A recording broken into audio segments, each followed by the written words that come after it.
It has been a very long time. Things have drastically changed in my life. And judging by the title, yeah, I moved to Thailand.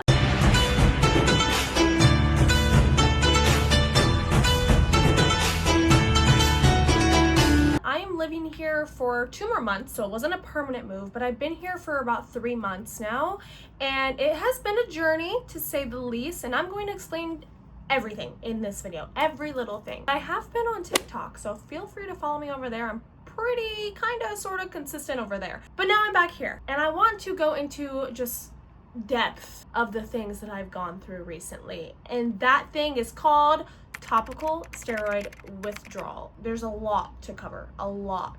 So what is topical steroid withdrawal, otherwise known as TSW? It is an iatrogenic condition. I think that's how you pronounce it, iatrogenic.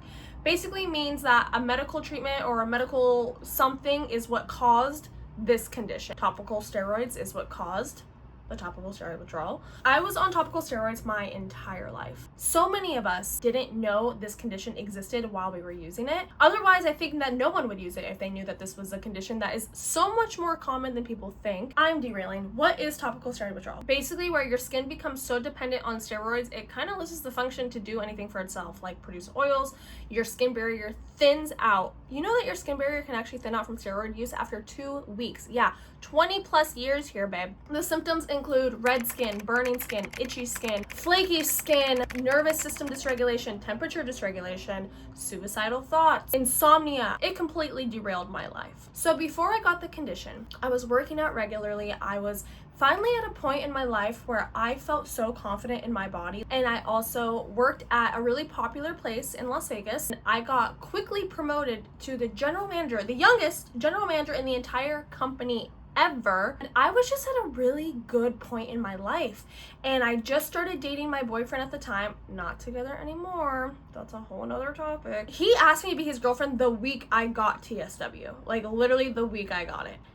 So my life was like great, promoted, making great money, body of my dreams, new boyfriend, thought he was perfect. Like I thought, I've hit my milestone. This is great. My life is falling into place. So how did my story start? January of this year, I went to Bali, and almost immediately I noticed that my skin was acting in a way I've never seen it react. I thought I was allergic to Bali. I thought I was allergic to the whole country of Indonesia, because I was like, maybe I'm just not used to these trees.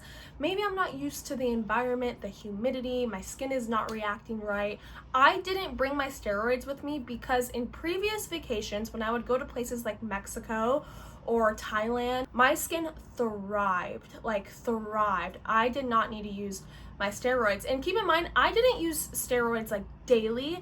I only used it when I would notice like patches right here. But I did notice that last year, I did start to get like patches on my fingers and little panda eyes kind of. And I thought that that was eczema. Little did I know, they were beginning signs of TSW. I went to the doctor for that, okay? And I thought it was just eczema. They didn't ask me my previous steroid history. No, they gave me the strongest steroid on the market. Previously, my whole life, I've been on triamcinolone. They put me on clobetasol. Immediately, my skin is dry. I'm waking up with swollen eyes every day. Before this, I was also waking up with swollen eyes, but I just thought I thought it was from my dogs. And then flaky skin, and my whole face was so flaky. I ended up going to Korea, the south one, not the north one. I went to Korea, and they are like known for skincare. The first thing we do is we go to get a facial. So they scrape off all my flakes, literally said I had the worst skin that she has ever seen. Anyways, and my skin is great for like a day, and then it starts flaking again the next day. Fast forward to us going to the airport to finally come home. I was in the line to go through security, and I was just looking up my symptoms. I found the ITSAN website. I noticed nobody suffered for like less than 6 months. Okay, now picture that for a second. Imagine going through pictures of people looking like their skin is absolutely on fire. A lot of people have cuts all over them. I started crying at the airport. I cannot picture going through this for months. And Back then, I thought that this was just a physical condition, okay? There's so much mental warfare. There's so much internal pain that I, at the time, couldn't even fathom. At first, it was just to me like, oh, I cannot externally look like that. Little did I know, it's so much worse. So I come back home and I use my steroids. But then after about a month of being home, I was like, I should just rip the band-aid off. Also, I do want to note the steroids are no longer working at the same rate or pace that they were working for me previously. Like, all the spots that they did help eventually came back. Boy, did everything just quickly hit me like a bus. I went to Target and I ended up getting hydrocortisone. Did not know hydrocortisone was a steroid. I put that all over my body and it helped. Didn't fix me, didn't cure me, but it did ease up some of the symptoms because I did have a wedding to go to on March 1st. You can just see how patchy my skin is, the dry spots and everything like that. Hyperpigmentation was one of the first signs too that I had of TSW. I ran out of it pretty quickly. I was too lazy to go back to the store and get another tube. Immediately, I flared so bad from stopping using that hydrocortisone. I went to the doctor on March 19th. I was in severe pain, couldn't turn my neck, and to the naked eye, I'll post pictures and videos, to the naked eye, I don't look as bad as I felt on the inside. I was burning. I couldn't even shower. It hurt so bad to even have clothes touch me. The inside of my neck smelled like something died. That's so gross to say out loud. I told them right off the bat, I did not want to be put on an immunosuppressant because in my head, from the couple of weeks of research that I've looked into TSW, my skin barrier is weak. I'm already susceptible to diseases. I'm already susceptible to like infections. So I don't want to be put on an immunosuppressant to weaken my immune system on top of that. I feel like that just makes sense. No. The first medical assistant that comes in, she's like, hey, what's going on? I tell her, hey, I'm going through topical steroid withdrawal. And she's just like, and who told you that? Well, ma'am, Google. But also, I used steroids, I got better, I got off steroids, I got worse. I just felt like it just made sense. I'm definitely going through topical steroid withdrawal. So she goes, she gets another medical assistant. This medical assistant also doesn't know what topical steroid withdrawal is either. They work at a dermatologist, like a dermatology office, okay? They're specifically helping skin. What do you mean you do not know what topical steroid withdrawal is? There are so many times where TSW is misdiagnosed as just severe eczema. It is not eczema. I tell this second medical assistant, look, I don't want to be put on an immunosuppressant. The second this doctor comes in, doesn't even say hi, doesn't even greet me, literally walks in and goes, I know you don't want to be an immunosuppressant, but this is why you need to be on one. This is how it's going to save your life. She spends the next 10 or so minutes telling me that I need to be put on Rinvoq. I need to be put on Rinvoq. It's the only thing that's going to help me. That or Dupixent. I didn't want to be injected with anything. So I was like, you know what? Eventually I just caved and I went on Rinvoq. That same night that I took the Rinvoq, my pain went from a 10 out of 10 to a 4 out of 10. Okay, it helped me significantly. I thought I got the answer. I thought, wow, this is so amazing. I found something that helped me until it didn't. Within like a week or two, I got my first infection on my face. It started off what looked like a cold sore. Now, keep in mind, I do have a history of cold sores, but that cold sore quickly spread all across my face. It's also known as eczema herpeticum. That's what I got. Eczema herpeticum. I got that within the first 2 weeks of me using this. I went to the doctor. I asked for antiviral. He gave me like a 1-day course of antiviral. That didn't help. He tells me he thinks it's a staph infection. So now I'm put on all these antibiotics. I was on antibiotics for a month for a viral infection. I stopped taking the immunosuppressant after 2 weeks. I ended up dealing with the eczema herpeticum for about a month. After that, I decided to go to a new dermatologist because I'm convinced that she only wanted her rebate check, which, by the way, if you don't have insurance, that's like a $6,000 a month medication. Crazy. So I went to a new dermatologist, right? And he puts me on Dupixent. They say it takes a couple of months to kind of like really work and really kick in. I was only on it for about, I want to say 3 weeks or 4 weeks. Almost immediately, I started noticing I was getting getting these like rashes. I think they were fungal infections, and also my eyes were getting the reaction that is actually very common with Dupixent. He switched me from that to Xolair, which Xolair is for hives, okay? So my IEG levels, a normal IEG, I think he said was like between 100 and 200. Mine was 13,000. Xolair, same thing, hypersensitive. I ended up being put on, the average amount is 600 milligrams per month. He wanted to do 600 milligrams per injection. This is a black box medication. A black box medication for anaphylactic shock. So after you get the injection, they want you to wait in the office for like 30 minutes to see if you like, so anaphylactic shock and cancer. I didn't want to be put on double the recommended amount. At that point, I was like, look, I'm going to heal this naturally and hope for the best. When I tell you, the rebound effect after trying all these biologics was the most excruciating thing. Within 2 weeks, I was completely immobile. Within 2 weeks, I was bedridden. Within 2 weeks, I had to call my mom to physically live with me because I could not take care of myself. There were days that would go by where I wouldn't shower, I wouldn't brush my teeth.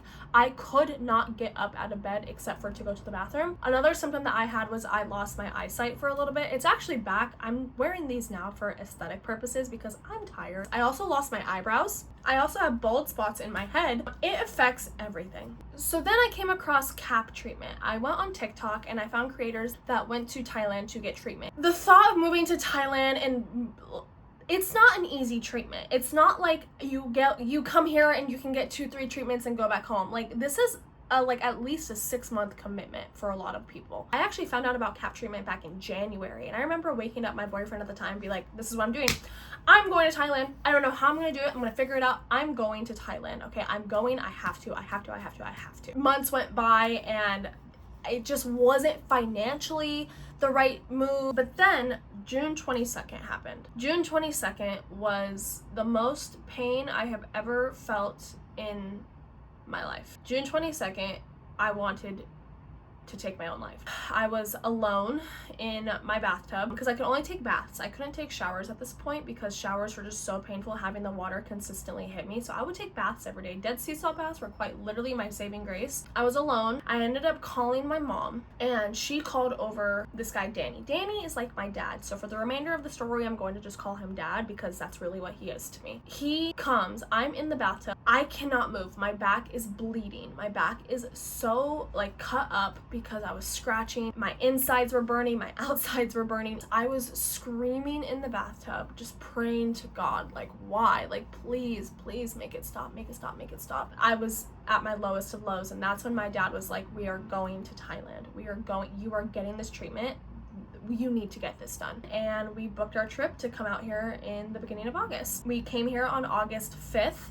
From that time, I was using moisture the entire time. Like, you could not catch me not covering myself in Vaseline because that was the only time that I felt normal because I could move. And little did I know that that was causing me to like get worse, more inflamed. Another gross thing, there were bugs on me all the time. I would find like ants in my bed, ants on me because they just love the dead skin. So when I came out to Thailand, I was very red, very inflamed. They actually refused my first treatment because of how inflamed I was. So they told me I had to stop moisturizing, which I was terrified to do. If you watch me on TikTok, you know I was so against not moisturizing. The second I stopped moisturizing, I looked like a completely different person. But it was the best thing I could have done for myself. My color came back. I was no longer bright red like a tomato. That pain only lasted maybe like 4 weeks. I did have to vacuum my bed like 5 times a day with how much skin I was shedding. But now look at me. That was the things I'm showing you. That was like 2 months ago. And I feel like myself again. I'm not in a perfect condition by any means. My skin is still dry. I am still itchy. I still get like some spots here and there that are drier than others or red, or